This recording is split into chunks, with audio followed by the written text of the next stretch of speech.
కోట్లాది సంపదల మధ్య జీవిస్తున్న ద్వారకాధీశుడు తన బాల్యమిత్రుడు తెచ్చిన పిడికెడు అటుకులను అమృతంలా ఎందుకు ఆస్వాదించాడు?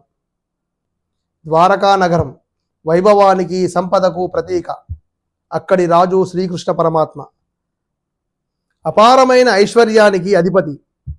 బంగారు ప్రాసాదాలు, అష్టైశ్వర్యాలు, సేవకుల సందడి, ఇవన్నీ ఆయన చుట్టూ నిత్య సన్నివేశం. అదే సమయంలో ఆ నగరానికి దూరంగా ఒక చిన్న గ్రామంలో అత్యంత పేదరికంలో జీవిస్తున్నాడు ఆయన బాల్యమిత్రుడు కుచేలుడు. తినడానికి తిండి లేదు, ధరించడానికి సరియైన వస్త్రం లేదు. కానీ అతని హృదయంలో మాత్రం ఒక అపారమైన సంపద ఉంది. శ్రీకృష్ణ పరమాత్మపై ఉన్న నిర్మలమైన ప్రేమ. చివరకు తన మిత్రుణ్ణి చూడాలని కుచేలుడు బయలుదేరాడు.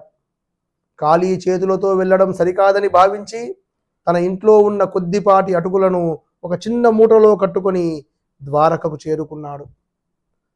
ద్వారకాధీశుడైన కృష్ణుడు అతన్ని దూరం నుంచే చూసి ఆనందంతో పరిగెత్తుకుంటూ వచ్చాడు.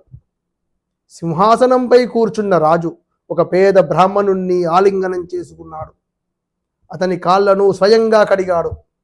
ఆ తర్వాత కుచేలుడు సంకోచంతో దాస్తున్న ఆ అటుకుల మూటను శ్రీకృష్ణుడు తన చేతులతో తీసుకున్నాడు.